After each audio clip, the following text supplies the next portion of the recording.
Selamat sore Bapak, perkenalkan nama saya Natalia Skolastika Delima. Pada kesempatan ini saya akan membahas tentang materi yang telah dijelaskan beberapa minggu-minggu sebelumnya. Pada bab yang pertama adalah kekuatan. Konsep utama dalam sosiologi politik. Kekuatan adalah inti dari pekerjaan politik.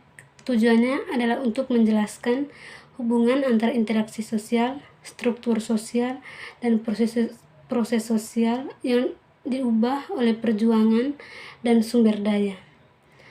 Karya Karl Marx dan Max Weber untuk mendefinisikan kekuasaan. Marx menetapkan bahwa struktur ekonomi seperti perusahaan, pemilik modal, dan banyak lagi segera mewakili kekuatan sosial. Bagi Marx, kekuasaan memiliki konteks ekonomi yang berakar pada hubungan antara dan di antara kelas sosial. Weber menempatkan kekuasaan di berbagai ruang sosial termasuk konteks ekonomi dan non-ekonomi. Bagi Weber, kekuasaan berakar pada sosial formal sistem seperti organisasi atau birokrasi, serta di lembaga sosial seperti agama dan hukum. Weber berbeda dari Marx dalam hal ia berpendapat bahwa kekuasaan bukan hanya tentang ekonomi. Ada konseptualisasi kekuatan dalam sosiologi politik. Yang pertama adalah pluralis. Berdasarkan pluralisme, berbagai pusat dalam masyarakat ini bersaing untuk mendapatkan kekuasaan. Jadi pluralisme menemukan kekuatan itu terfragmentasi, sering berubah ketika saat kelompok lain menang dan yang lain kalah. Dan koalisi terbentuk hanya berantakan dari waktu ke waktu. Kerangka pluralis pada dasarnya memandang kekuasaan sebagai hasil yang seimbang dari banyaknya kelompok yang melakukan tawar-menawar untuk peran dalam proses politik termasuk kebijakan. Yang kedua tentang elit atau manajerial. Fokus pada ini di sini adalah konsentrasi kekuatan dalam masyarakat di tangan segelintir orang yang dijamin oleh karakteristik latar belakang bersama keahlian, kepribadian, ikatan sosial, atau keanggotaan dalam masyarakat tertentu. Perspektif elit menjelaskan konsentrasi kekuatan dalam masyarakat dengan berfokus pada kelompok sosial, organisasi, birokrasi, dan kalangan elit.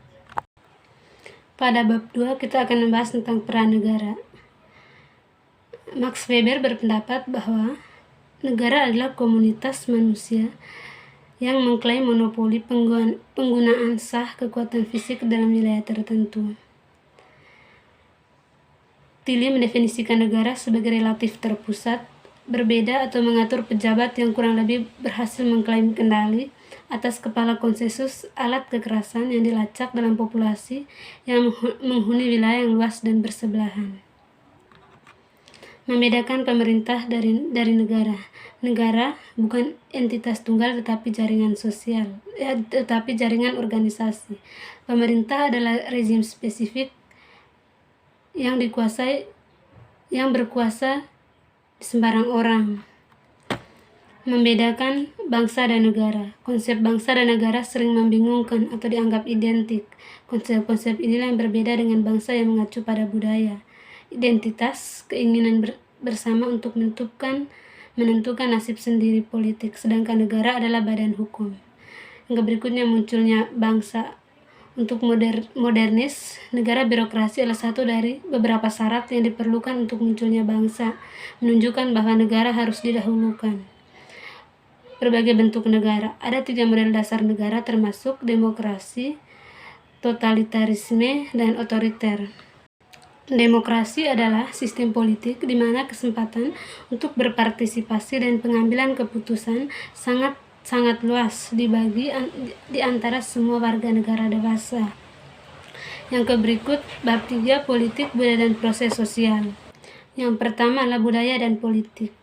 C. Wright Mills mengamati bahwa konsep budaya adalah salah satunya kata-kata spons dalam ilmu sosial. Weber menggambarkan konsep itu adalah pengamatan yang menarik tentang sifat agama dan budaya dalam membimbing aksi sosial. Bukan ide tapi kepentingan material dan ideal secara langsung mengatur perilaku. Yang berikut kerangka politik, budaya, dan teori. Yang pertama pluralis, yang kedua elit, yang ketiga perspektif kelas, yang keempat pilihan yang rasional, yang kelima institusional, yang keenam postmodern. Yang berikut tentang sosialisasi politik. Sosialisasi politik adalah proses sosial di mana anggota kelompok sosial memperoleh alat, keterampilan, dan kepercayaan untuk aksi politik, dan pelaksanaan disebut dengan sosialisasi politik.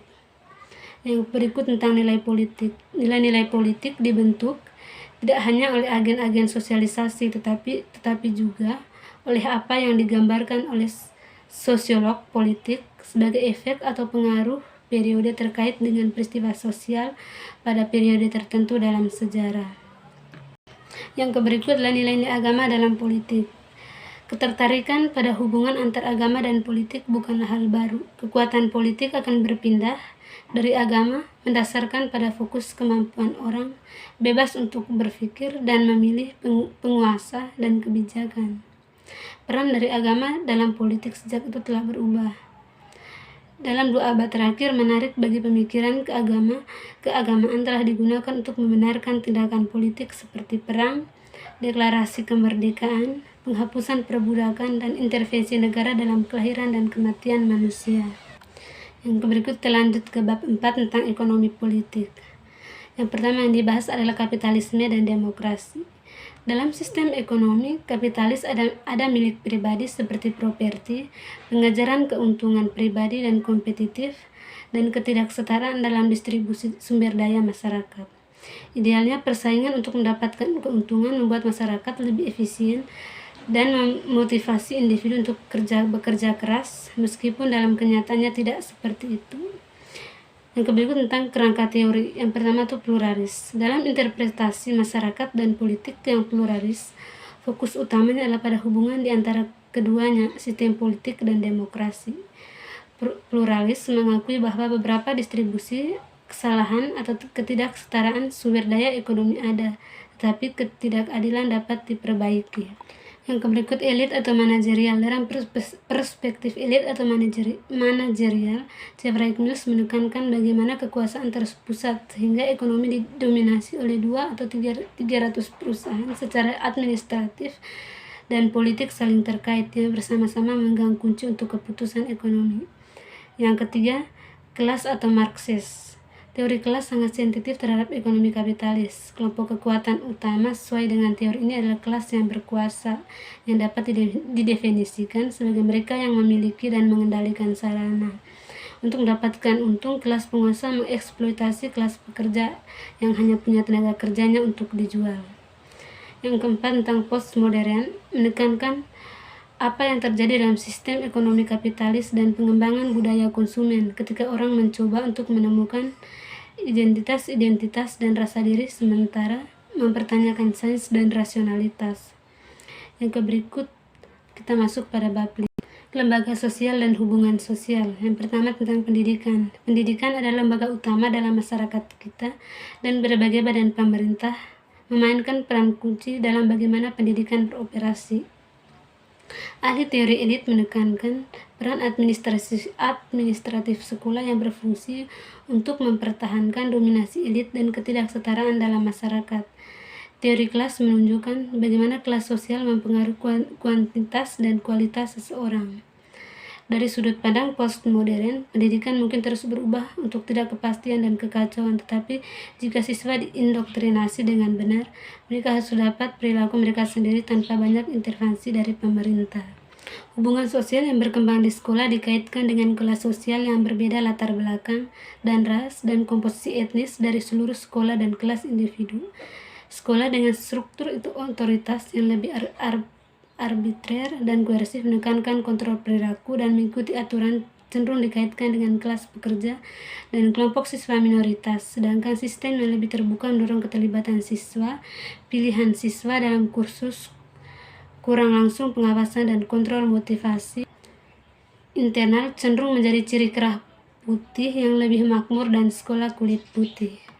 Perkawinan dan keluarga. Selain pendidikan, keluarga berfungsi sebagai lembaga sosial utama. Ahli teori elit dan kelas sangat tertarik pada bagaimana kesenjangan sosial diturunkan dari satu generasi ke generasi berikutnya. Ahli teori elit khususnya mengenali pengaturan kekuasaan dalam keluarga dengan laki-laki mendominasi perempuan dan anak-anak, dengan demikian mewakili dasar otoritas politik dan stratifikasi ekonomi dari usia, jenis kelamin, dan asal sosial. Yang berikut kita masuk pada bab 6 tentang partisipasi politik. Konsep kewarganegaraan adalah artefak politik dan sosial. Ini adalah ciptaan negara dan pada saat yang sama menyiapkan struktur untuk individu yang mengambil beberapa bentuk aksi, ekspresi, dan simbolisme dan sosial organisasi. Dengan demikian, konsep kewarganegaraan penting untuk sosiologi politik. Kewarganegaraan mengacu untuk partisipasi dalam atau keanggotaan dalam suatu komunitas. Marx mencatat bahwa kewarganegaraan adalah ciptaan negara modern, superstruktur yang muncul dari dinamika masyarakat berbasis kelas. Parsons mendekati konsep tersebut dan menekankan fungsi kewarganegaraan dalam masyarakat. Kewarganegaraan adalah pengakuan keanggotaan dalam suatu komunitas. Dengan demikian, keanggotaan dalam kelompok sosial warga negara masyarakat sipil yang lebih besar mengidentifikasikan peran dan norma tertentu untuk perilaku. Yang kedua tentang kerangka teori pluralis. Kerangka pluralis menekankan pada partisipasi politik. Ia berpendapat bahwa partisipasi oleh massa dan persaingan di antara kelompok-kelompok kepentingan adalah esensi dari sebuah demokrasi masyarakat. Yang kedua tentang elit atau manajerial. Perspektif elit atau manajerial pada partisipasi menunjukkan bahwa jalan untuk pengaruh asli atas kebijakan, alokasi sumber daya dalam masyarakat, atau pengaruh atas pengambilan keputusan terbatas pada kelompok kecil. Yang ketiga tentang kelas. Perspektif kelas menyimpulkan bahwa partisipasi politik hanya diizinkan sejauh dilestarikan kepentingan kelas kapitalis. Yang berikut pilihan yang rasional. Pendekatan pilihan rasional terbaru untuk studi politik adalah dikenal sebagai teori permainan yang menunjukkan bahwa individu atau kelompok kepentingan atau bahkan negara akan membuat pilihan strategis mengingat keadaan tertentu. Teori permainan mencoba untuk memprediksi hasil dengan mengetahui kepentingan para aktor dan strategi yang digunakan untuk membuat keputusan. Yang berikut postmodern. Ahli teori postmodern mendekati partisipasi politik dengan cara yang agak unik. Meskipun memiliki penyederhanaan yang berlebihan, beberapa pendekatan postmodern terhadap perlakuan partisipasi politik sebagai kebebasan untuk menjelajahi persimpangan antara politik, kehidupan sehari-hari, dan sosial identitas. Bab 7 tentang pemungutan suara. Pemilihan adalah jantung dari demokrasi. Mereka memberikan suara kepada orang tentang cara mereka diatur. Tanpa pemilihan yang berarti tidak adanya demokrasi yang berarti. Buttigieg dan Farley menunjukkan bahwa pemungutan suara adalah satu-satunya waktu ketika sebagian besar warga negara dapat langsung bertindak untuk memperlancar keputusan pemerintah, karena pemilu menyediakan sarana untuk menghubungkan tindakan pemerintah dengan keinginan publik, seperti memutuskan apakah akan menaikkan pajak atau mendanai stadion olahraga. Yang pertama, kerangka teorinya. Yang pertama, pluralis. Dalam kerangka pluralis, pemungutan suara dan pemilihan umum yang bebas adalah unsur utama negara demokrasi. Voting adalah strategi utama aksi politik yang memungkinkan seseorang untuk mempengaruhi keputusan dan pemerintah. Dengan demikian, itu menunjukkan bahwa politik memiliki kekuatan. Memberikan suara dianggap sebagai mekanisme utama, barangkali yang paling penting bagi individu untuk mengekspresikan preferensi politik mereka. Yang berikut, elit atau manajerial. Kerangka elit atau manajerial menafsirkan pemungutan suara dan pemilu sangat berbeda dari pluralis. Inti dari masalah ini adalah bahwa pemilu digambarkan sebagai fiksi, legitimasi, dan kontrol elit. Ahli teori elit mungkin memandang pemilu sebagai alat untuk memanipulasi massa agar percaya bahwa mereka benar-benar memiliki suara dalam pemerintah. Karena kekuatan politik dan pengambilan keputusan terkonsentrasi di antara elit, pemilu gagal menawarkan kandidat alternatif yang berarti. Berikut tentang fungsi pemilihan. Fungsi langsung dari pemilihan adalah untuk memilih pejabat, siapa yang akan menduduki jabatan publik. Menurut Domhoff, pemilihan memiliki 4 fungsi. Yang pertama, pemilihan memberikan jalan bagi kelompok-kelompok kekuasaan saingan, bukan orang biasa, untuk menyelesaikan ketidaksepakatan damai dengan damai. Yang kedua, pemilu memungkinkan orang biasa untuk memainkan peran dalam menentukan kelompok kekuatan saingan yang akan menjadi pemimpin utama dalam pemerintahan. Yang keempat, warga di banyak negara dapat memiliki beberapa masukan tentang masalah sosial dan ekonomi jika mereka berpartisipasi dalam koalisi pemilu. Dan yang keempat, pemilu menyediakan sarana untuk memperkenalkan kebijakan baru jika ada masalah domestik yang ekstrim. Yang berikut bab 8 tentang gerakan sosial. Yang pertama tentang kerangka teori. Yang pertama, pluralis dan model perilaku kolektif klasik gerakan sosial. Terlalu banyak partisipasi politik dalam gerakan mungkin menandakan kehancuran dalam budaya politik konsensual.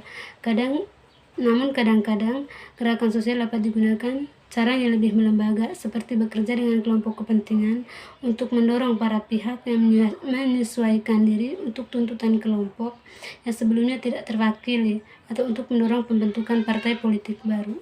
Yang berikut, mobilisasi sumber daya mendefinisikan gerakan sosial sebagai aktor yang sadar membuat ratiun keputusan. Jika elit yang dipilih mendukung gerakan, kemungkinan besar bahwa gerakan semacam itu tidak terlalu menantang sistem politik.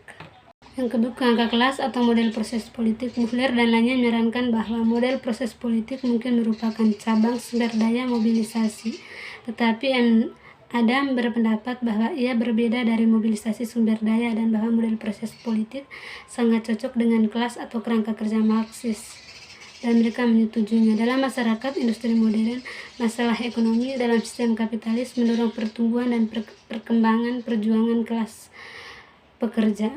Yang berikut bab 9 tentang kekerasan dan terorisme. Yang pertama, genosid mendefinisikan genosid. Perserikatan Bangsa-Bangsa mendefinisikan genosid sebagai tindakan yang dilakukan dengan maksud untuk menghancurkan secara keseluruhan atau bagian kelompok nasional, etnis, ras, atau agama, dan termasuk pembunuhan yang menyebabkan kerusakan mental, sengaja menimbulkan kondisi yang menyebabkan kehancuran fisik, memaksakan tindakan pencegahan kelahiran, dan secara paksa memindahkan anak-anak dari satu kelompok ke kelompok lain. Definisi alternatif adalah suatu bentuk pembunuhan massal satu sisi di mana satu negara atau lainnya otoritas bermaksud menghancurkan suatu kelompok. Kondisi untuk genosid.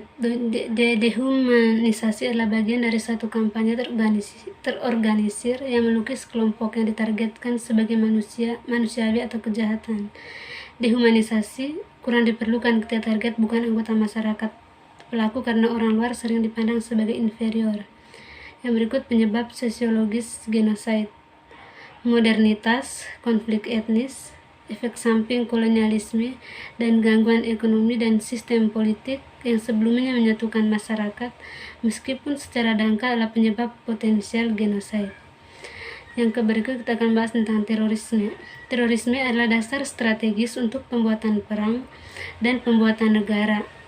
Namun wacana terorisme sehari-hari membedakan antara aktor rasional dan patriotik tercekik dalam perang dan kejahatan teroris irasional. Jenis-jenis terorisme. Ada 3 kategori utama terorisme, termasuk negara atau rezim yang disponsori negara dan substate. Selain itu, kita sering membagi terorisme ke dalam domestik dan internasional. Dengan domestik ini berarti bahwa semua pihak yang terlibat berasal dari negara yang sama, tempat insiden teroris tersebut ambil tempat. Bab 10 tentang globalisasi. Apa itu globalisasi? Smith berpendapat bahwa globalisasi adalah salah satu dari neologisme yang aneh yang sering digunakan, tapi jarang didefinisikan. Kurangnya kejelasan konseptual juga karena penggunaan yang kontradiktif, kegagalan dan bedakan globalisasi dari istilah terkait, dan perpecahan antara mereka yang menekankan dimensi ekonomi globalisasi dan mereka yang mendefinisikan secara luas. Ada beberapa definisi sosiologis tentang globalisasi, tapi banyak yang menekankan bahwa globalisasi adalah kombinasi beberapa proses, melibatkan aspek atau dimensi sosial yang berbeda, melampaui batas negara politik dengan pertukaran lintas batas yang melibatkan orang, barang, uang, dan budaya, menghasilkan peningkatan level dan kedalaman interkoneksi, dan adalah decoupling antara ruang dan waktu atau mengubah asli kompresi ruang dan waktu, dan menghasilkan peningkatan kesadaran dunia sebagai ruang tunggal. Ini saja yang saya sampaikan pada kesempatan ini. Saya ucapkan limpah terima kasih.